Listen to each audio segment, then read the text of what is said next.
በቅርቡ ከትግራይ የአመራርነት ስልጣን የተሰናበቱት ጌታቸው ረዳ በቅርቡ ምን አይነት እይታቸውን አስቀመጡ፣ ኢንተርቪውስ ምን ይመስላል የሚለውን እንመለከታለን። በእርግጠኝነት በትግራይ ፖለቲካ ውስጥ እሳተፋለሁ እቀጥላለሁ ማለታቸው ተሰምቷል። በትግራይ ጊዜያዊ አስተዳደርና በዶክተር ደብረጽዮን ገብረ ሚካኤል በሚመራው የህወሓት ክንፍ መካከል ያለው መጠዛጠዝ በነባሮቹ የፖለቲካ አመራሮች የበላይነት ተቋጭቶ አልፏል። ከሁለት ዓመት የትግራይ ክልል ጊዜያዊ አስተዳደር ፕሬዝዳንትነት ቆይታ በኋላ ማክሰኞ መጋቢት 30 2017 ዓ.ም አቶ ጌታቸው ረዳ ስልጣኑን ለምክትላቸው ሌተናል ጀነራል ታደሰ ወረደ አስረክበው ከስልጣን መሰናበታቸው ይታወቃል።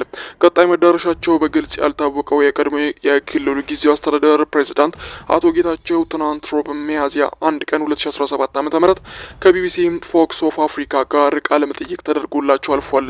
በዚህ ቃለ መጠይቅም ከ2015 ዓ.ም ጀምሮ ሲመሩ ስለነበሩት ጊዜያዊ አስተዳደር ስላጋጠማቸው ተግዳሮቶች እንደዚሁም ስለ አዲሱ ፕሬዝዳንት ሌተናል ጀነራል ታደሰ ወረደ ያላቸውም ግምገማ እንዲያስቀምጡት ጠይቀው አልፈዋል። አዲሱ ፕሬዝዳንት ለየትኛውም ጉዳይ ቅድሚያ ሊሰጡ እንደሚገባና ሊያጋጥሟቸው ስለሚችሉ ተግዳሮቶችም ተናግረዋል። ላለፉት 20 ዓመታት በኢትዮጵያና ትግራይ ፖለቲካ ውስጥ የቆዩት አቶ ጌታቸው ስለ ወደፊት ተሳትፏቸው ተጠይቀው ነበር። ከቢቢሲ ጋር የነበረው የቃለ መጠይቅ ቆይታ ይህንን ይመስል ነበር። ቢቢሲም ለአቶ ጌታቸው ረዳም ጥያቄ ያቀርባል። የሁለት ዓመታት የስልጣን ዘመኑ መመለስ ቢችል ምን ቁልፍ ነገሮችን ማሳካት ችለዋል ሲሉ ገልጸዋል። አቶ ጌታቸው ረዳም ስለ ጉዳዩ ሲናገር በድጋሜ ልንገባበት እንችል የነበረውን ጦርነት ተመልሶ እንዳያገረሽ ማድረጋችን እንደዚሁም ለለውጥ ያለንን ተነሳሽነትና የሰላም ጉጉት መጥቀስ እንችላለን ሲሉ ከዚህ ቀደም ስላሳኩት ነገሮች ሲገልጹ ተደምጠዋል። ቢቢሲ ሲጠይቅም በስልጣን ዘመኑ የሚጸጽተው ነገር አለ ወይ ቢል ጠየቃቸው።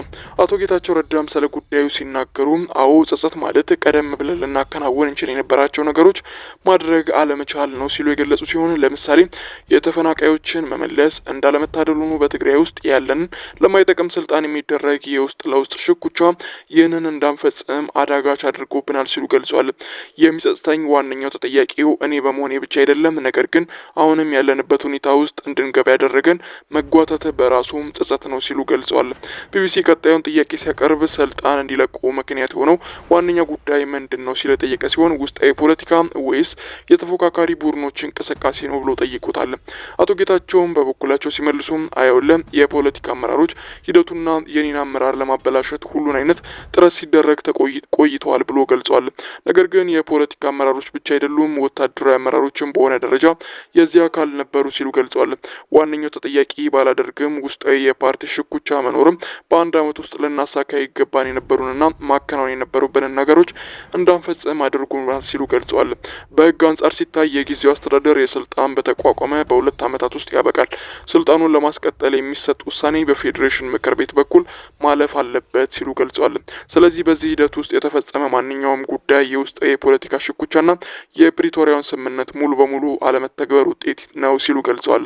በሁለተኛ ደረጃ የፌዴራል መንግስት የአመራር ለውጥ መደረግ እንዳለበት ከተሰማው ይህም ማድረጋቸው ምክንያታዊ ናቸው ሲሉ ገልጸዋል። የኔ መልቀቅ የብዙ ሰዎችን ውጤት እንደዚሁ የብዙ ምክንያቶች ውጤት እንደሆነ ገልጸዋል። ቢቢሲ ቀጣዩን ጥያቄ ያቀረበ ቅድሚያ ሊሰጣቸው የሚገቡ ጉዳዮች ምን ምንድናቸው ብለው ሲጠየቀ ሲሆንም በ10 ሺዎች የሚቆጠሩ ሰዎች አሁን ላይ ተፈናቅለው ይገኛሉ። ትልቁ ውድቀቱ ተፈናቃዮች መመለስ አለመቻሉ እንደሆነ ገልጸዋል። አዲሱን አመራር ምን እንዲያደርግ ይሻሉ ሲሉ ተገልጸዋል። አቶ ጌታቸው እንደሚናገሩት ከሆነ አሁን ላይ ቅድሚያ ሊሰጣቸው ይገባል ተብለው የተዘረዘሩ ጉዳዮች ላይ ተፈራርመናል ብለዋል። ለኔ ግን በጣም አስፈላጊው ነገር የፕሪቶሪያው ስምምነት ሙሉ በሙሉ የመተግበር ጉዳይ ነው ሲሉ ገልጿል።